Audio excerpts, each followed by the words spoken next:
Being lead designer at Lionhead's actually an interesting job because we have one of the industry design luminaries working here in Peter Molyneux. So I work very closely with Peter to define the game vision, and then I work specifically day to day on the team trying to bring those pillars and that vision to reality. And along the way I work pretty much several times a week with Peter reviewing the game, talking about the game, and trying to execute on both what we want to do and what he is encouraging us to do. You're still going to be a hero. You're still going to have swords, you're still going to have guns, you're still going to have magic. But this time you're going to be leading a country as well as that.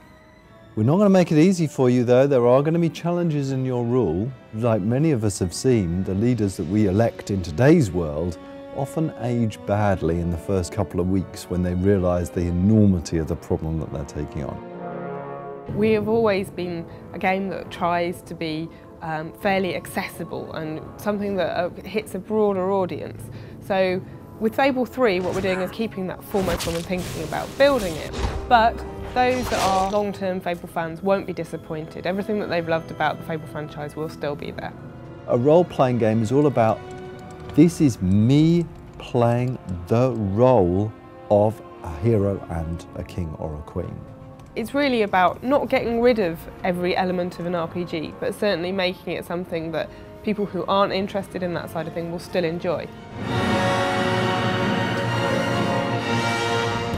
New technology in Fable 3, I think the main thing for me is Simon nodding in the background.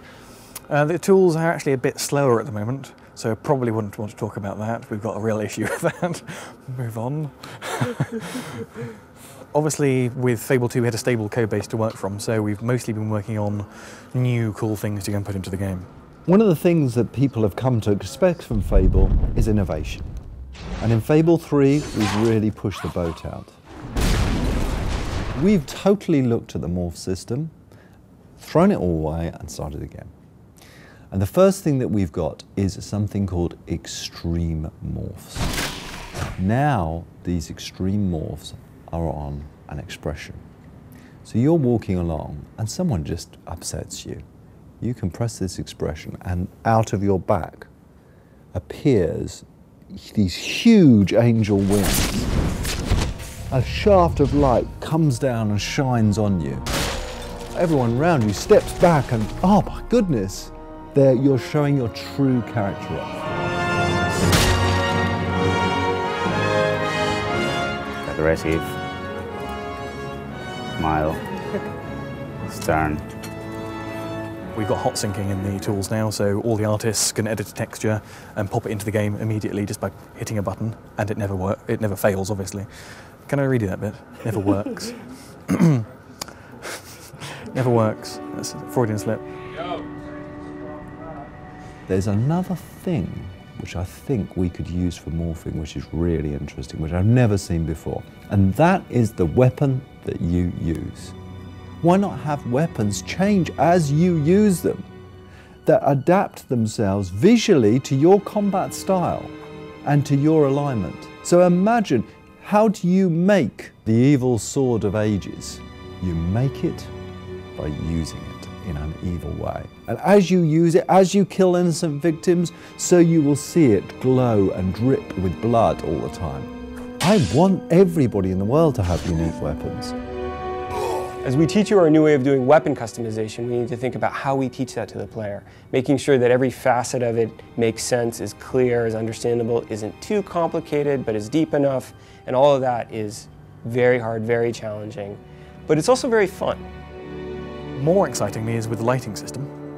In Fable 2, I think, to generate the lighting for all the levels took a bank of 6 very, very powerful machines, 7 days to generate all the lighting for everything.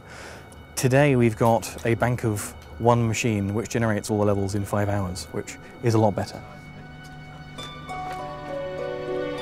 We've also been looking at how you express yourself, and we're giving you the ability to touch things. Now this may sound strange, but imagine this, being able to reach out and touch your girlfriend in the game, being able to hold, persuade, pull, push, all that can be done dynamically.